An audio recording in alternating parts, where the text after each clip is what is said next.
오늘 사연 바로 시작해보겠습니다. 안녕하세요. 벚꽃이 피는 봄을 앞두고 있으니 마음이 따뜻해지고 근심, 걱정도 사라지는 요즘입니다.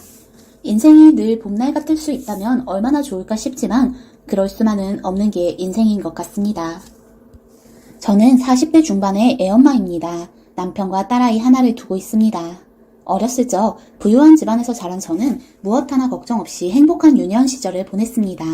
저희 아버지께서는 교수이시고 엄마는 가정주부로 자식들의 교육에 힘쓰셨어요. 저는 세 남매 중 막내로 집에서 예쁨을 많이 받으면서 자랐고 공부도 잘해서 집안의 자랑거리였습니다.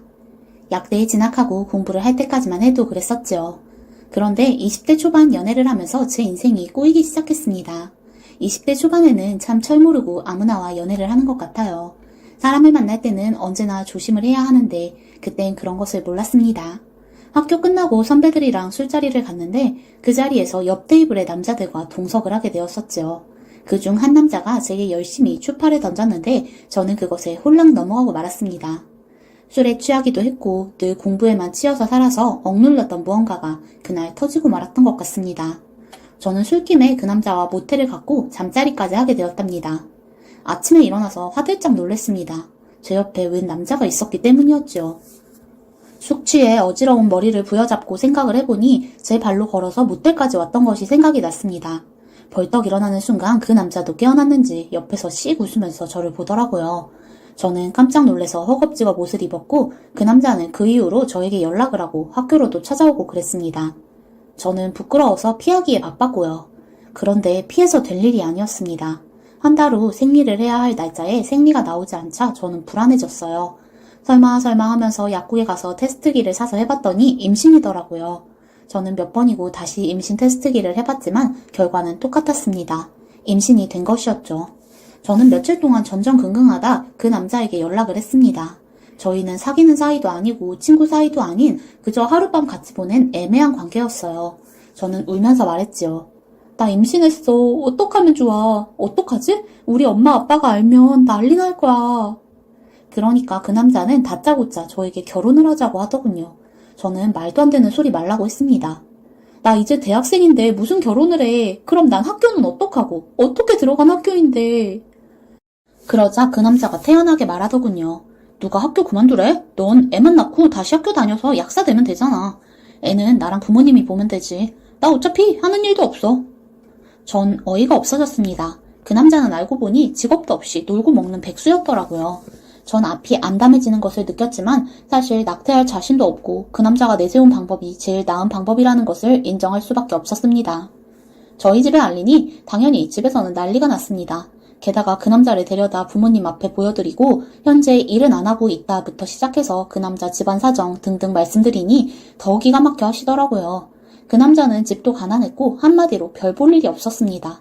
고이고이 키워서 약대까지 간 딸, 앞으로 승승장구할 일만 있을 줄 알았는데 저희 부모님으로선 마른 하늘의 날벼락이었죠. 게다가 정상적인 사람이라도 데려왔으면 또 모르겠는데 날라리 백수 같은 녀석을 데려와 결혼을 하겠다고 하니 그때 마음이 어떠셨을지 참 지금 생각해도 제가 불효 많이 했다 싶습니다. 그렇지만 부모님께서도 제가 낙태는 못하겠다고 울고불고 하니 어쩔 도리가 없으셨는지 결혼을 시키셨답니다. 남자 쪽 집안에서는 저희 집이 잘 살기도 하고 제가 약대생이라니까 아들 보고 잘했다고 막 박수를 치시더라고요. 전 어이가 없었지만 그래도 시댁 될 분들이니 아무 말도 못하고 있었답니다. 신혼집도 저희 부모님께서 마련을 해주셨어요. 살림이며 전부 저희 부모님께서 넣어주셨죠. 얼결에 결혼하고 저는 일단 휴학을 하고 임신 기간을 보냈어요. 학교에 배불러서 다닐 수는 없었으니까요. 전 아이가 나올 때가 다가오자 매일 집에서 놀고 먹는 남편이 한심해 보이기 시작했습니다.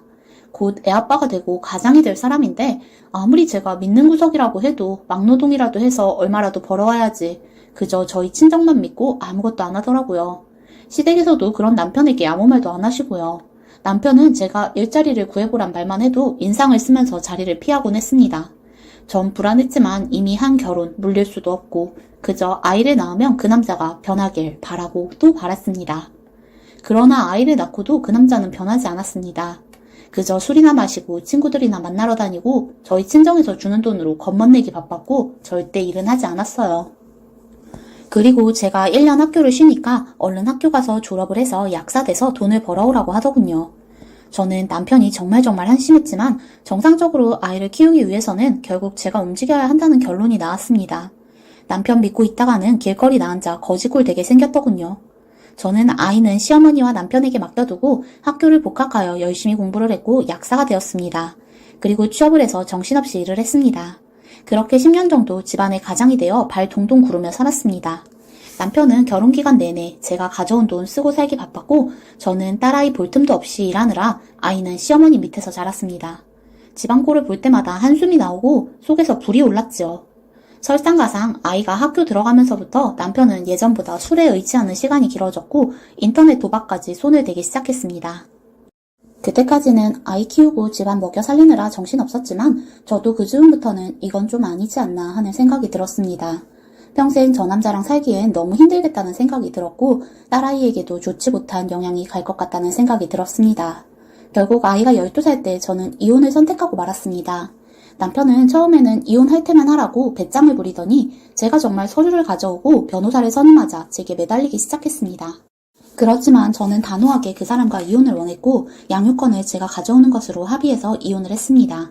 이혼 절차가 끝나고 친정에 들르니 저희 부모님께서도 제 등을 두드려 주시더군요. 잘했다. 그놈하고 평생 살려면 네 속이 썩어났을 거다. 이제라도 빠져나오길 잘한 거다. 그렇게 저는 홀로 서기를 시작했고 아파트에서 딸과 둘이 살기 시작했습니다. 딸아이에게도 예전보다 신경을 많이 써줬습니다. 시어머니 밑에서 자란 딸아이는 저에게 반감이 꽤 많았습니다. 사춘기를 아주 힘들게 보냈습니다. 사춘기 때 아이들도 괴롭고 엄마들도 괴롭다더니 그 말이 정말 맞더군요. 딸은 학교에서 공부도 거의 하지 않았고 나쁜 친구들과 어울려 다닌다고 하더군요. 선생님에게서 전화를 받고 딸아이를 야단쳤더니 딸아이가 저를 쏘아보면서 말하더군요. 엄마가 나에 대해서 뭘 안다고 그래? 엄마도 엄마 마음대로 살잖아. 아빠랑 이혼하고. 나도 내 맘대로 살게 내버려둬. 요즘 중고생들 정말 예전과는 다르더군요. 저는 딸아이의 반항에 할 말을 잃었었지요. 그럴 때 강하게 대응하면 딸이 더 삐뚤어질까봐 크게 야단치지도 못하고 오히려 제가 딸의 눈치를 보는 상황이 되었답니다. 자식 문제가 잘 안 되니 심적으로 정말 괴롭더라고요. 전 남편이 속 썩일 때는 그냥 포기하는 심정이었는데 딸은 포기가 안 되더라고요. 저는 틈틈이 딸에게 좋은 말을 많이 해주고 시간도 같이 보내려고 많이 노력을 했지만 엇나간 딸의 마음은 쉽게 돌아오지 않았습니다. 중고등학교를 보내면서 소가리를 얼마나 했는지 모릅니다. 학교에서 전화가 올 때마다 속이 쿵쿵 내려앉았어요. 성적은 고사하고 그저 바르게만 자라주면 좋겠는데 자식 참 제 맘대로 안 되더라고요.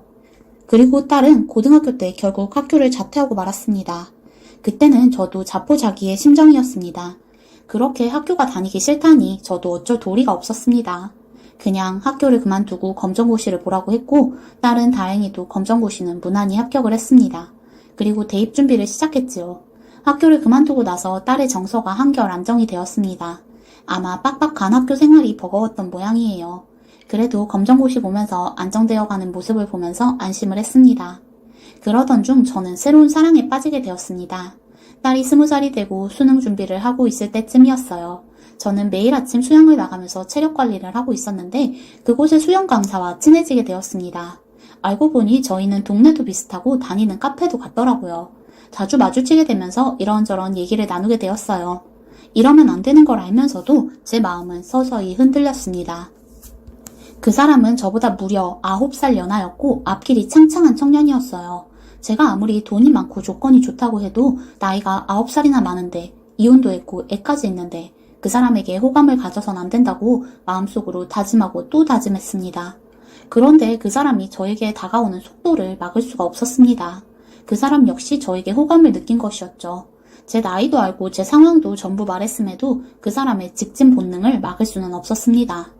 어느 날부터는 제가 오히려 뒤로 빼고 그 사람이 저한테 더 들이대는 상황이 되었더라고요.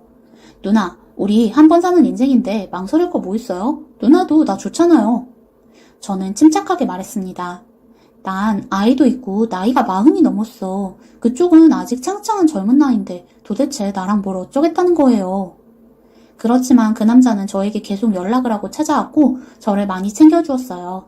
당시 딸의 문제로 심신이 지쳐있던 저는 그 사람에게 자꾸 기대고 싶은 몹쓸 마음이 생겼답니다. 결국 연애 비슷한 걸 하게 되었습니다. 한 1년 정도 가끔씩 만나면서 데이트를 했지요. 저희 딸도 제가 연애를 하는 것은 어렴풋이 눈치를 챈 듯 싶었습니다. 하지만 그때까지만 해도 딸의 눈치가 보여 절대 재혼은 안 할 것이라고 생각을 했었습니다. 그러나 그 사람은 연애한 지 1년이 되니 저랑 결혼을 하고 싶다고 조르더군요. 평생 같이 살고 싶은 것은 저라면서 제가 아니면 결혼을 절대 하지 않겠다고 어거지를 부렸습니다. 그쪽 집안에서도 저의 존재를 알게 되었습니다. 애딸린 40대 이혼녀라고 하니 그 집안에서 난리가 났었지요. 그렇지만 아들 이기는 부모 없다고 아들이 박바국이니 결국 저를 한번 보자고 하시더군요. 저는 그때까지만 해도 어째야 하나 정말 고민이 많았습니다. 사실 9살 연하지만 그 사람은 정말 듬직하고 믿음이 가는 사람이었어요.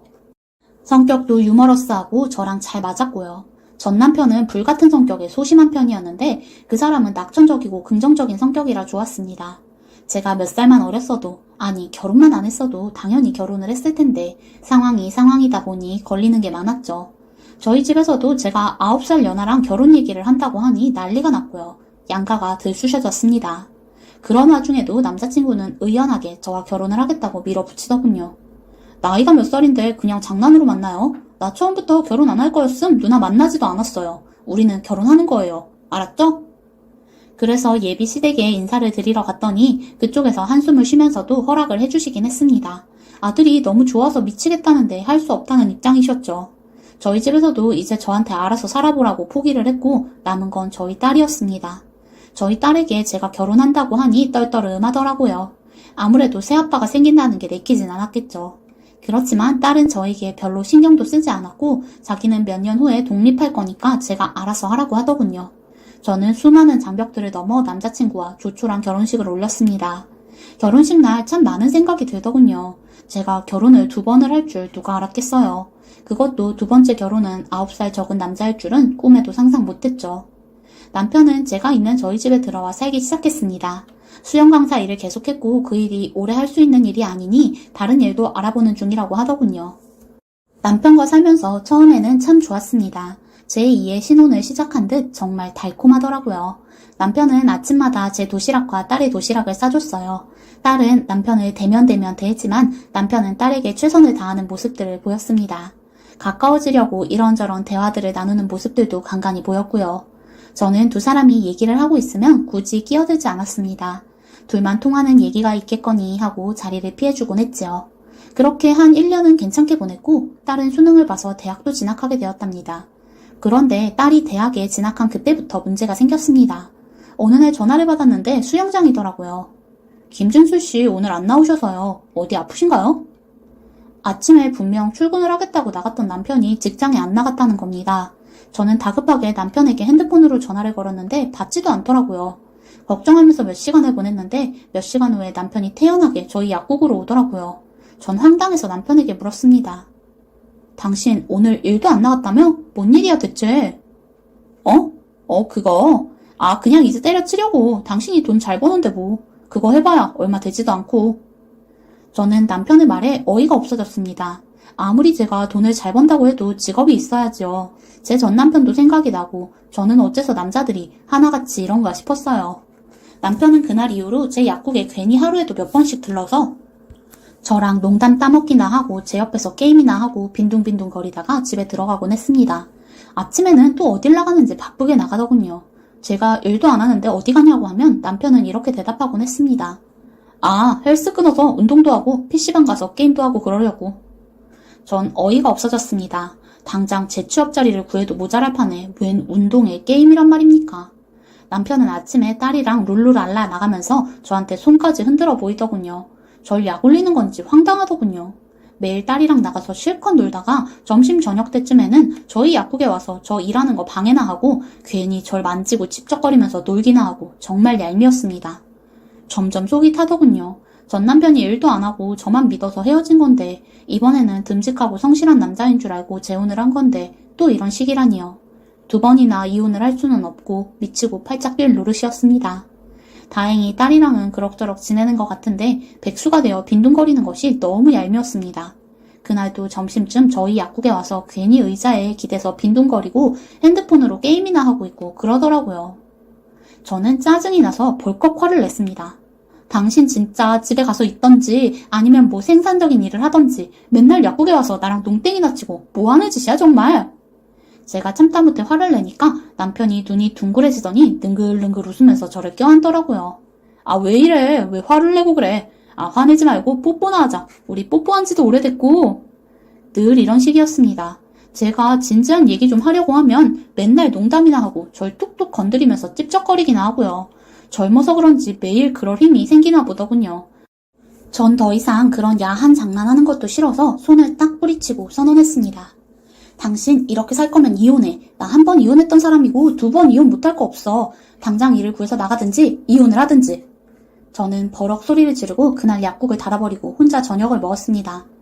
항상 남편이랑 딸이랑 같이 저녁을 먹었는데 오늘은 그것도 귀찮아서 혼자 초밥을 먹고 집으로 가려니까 다 귀찮더군요. 집에 가서 남편 얼굴 보기도 짜증났고요. 고민하다 친정으로 향했습니다. 오랜만에 부모님도 뵐 겸 해서요. 부모님이랑 이런저런 얘기 나누면서 차마 속에 있는 말은 꺼내질 못했습니다. 방에서 쉬고 있는데 몇 시간 후 남편이 허겁지겁 오더라고요. 제가 집에 안 오니 친정으로 찾아온 것이었죠. 그런데 남편은 혼자 온 것이 아니었습니다. 저희 딸도 데리고 왔더라고요. 저는 이게 무슨 상황인지 의아해서 딸과 남편을 바라보았습니다. 방에서 셋이서 앉아 얘기를 하는데 남편이 가방에서 뭔가를 꺼내더라고요. 그건 태블릿 PC였습니다. 남편은 그 태블릿 PC에 그동안 비밀이 다 있다면서 저에게 보라고 전해줬습니다. 딸은 옆에서 고개를 푹 숙이고 있더군요. 그 태블릿 PC에는 여러 가지 사진들이 잔뜩 있었는데요. 저는 의아해서 몇 장을 보다가 딸과 남편을 보았습니다. 딸이 나서서 설명을 하는데 전 그 얘기를 듣고 깜짝 놀라고 말았습니다. 엄마, 사실 내가 재수학원 다니면서 어떤 남자를 사귀었는데 그 남자가 알고 보니 전과자였어. 그래서 헤어지자고 했는데 내가 대학 입학하고도 학교까지 계속 쫓아다니면서 소문낼 거라고 협박하고 엄마한테도 해코지할 거라고 협박해서 너무 힘들어서 새아빠한테 얘기했더니 새아빠가 그동안 나 학교에도 데려다주고 근처에서 지켜봐주고 엄마 약국으로 찾아갈까봐 계속 지켜주고 있었던 거야. 경찰에도 신고했는데 경찰에서 한두 번 주의만 주고 다른 건 안 해주더라고. 너무 무서웠는데 새아빠가 계속 쫓아다니면서 지켜줬어. 내가 새아빠한테 엄마한테는 말하지 말아달라고 부탁했었어. 미안해, 얘기 안 해서. 딸은 질 나쁜 친구들이랑 놀 때 사귀었던 남자로 인해서 계속 고통받고 있었더군요. 그 남자는 자기랑 사귀었던 것, 그리고 성관계를 맺었던 것을 소문을 내겠다면서 제 딸을 은근히 협박했던 것입니다. 그리고 저희 약국에 대해서도 안 좋은 소문을 내겠다고 협박했다고 하더군요. 남편이 몇 번 만나 주의를 주니까 덜하긴 했지만 딸을 쫓아다니는 것 같길래 남편이 딸을 계속 마크했다고 합니다. 그리고 저희 약국에서 얼씬거리는 것 같길래 남편이 또 저희 약국에 자주 들락거린 것이었고요. 그러는 과정에서 일도 제대로 못하고 결국 일자리도 잃었던 것입니다. 저는 그 모든 전말을 알고 눈물을 펑펑 흘렸습니다. 딸 역시 울면서 새아빠에게 고맙다고 하고 미안하다고 하더군요. 남편은 가족이라면 뭐든 못하겠냐며 웃더군요. 전 남편을 오해했던 것에 너무도 미안해졌습니다. 그 남자는 법에 안 걸릴 정도로 교묘하게 딸을 괴롭혔더군요. 경찰들은 정확한 피해가 없으니 신고할 수 없다는 말만 반복하더군요. 한동안 굉장히 불안했고 남편과 계속 같이 다녔습니다. 남편이 워낙 건장하고 든든하니 그 남자는 해코지할 생각을 감히 못했습니다. 그러더니 얼마 후 이사를 가버리더군요. 그 남자가 나타나지 않자 남편은 다시 수영 강사 일을 시작했습니다. 요새는 열심히 일을 다니고 있어요. 딸은 그 사건 이후 남편을 완전히 아빠로 인정했습니다. 처음에는 아저씨, 그 다음에는 새아빠로 부르더니 요새는 아빠라고 부르고 있어요. 나이가 어리지만 저보다 훨씬 듬직하고 믿음 가는 저희 남편. 제가 비록 첫 남편 운은 없었지만 재혼 운은 있었던 것 같습니다. 저희는 여느 가족들처럼 행복하게 살고 있습니다. 앞으로도 이 행복이 깨지지 않고 계속되었으면 하고 바라봅니다. 시청해주셔서 감사합니다. 지금까지 톡설 라디오였습니다.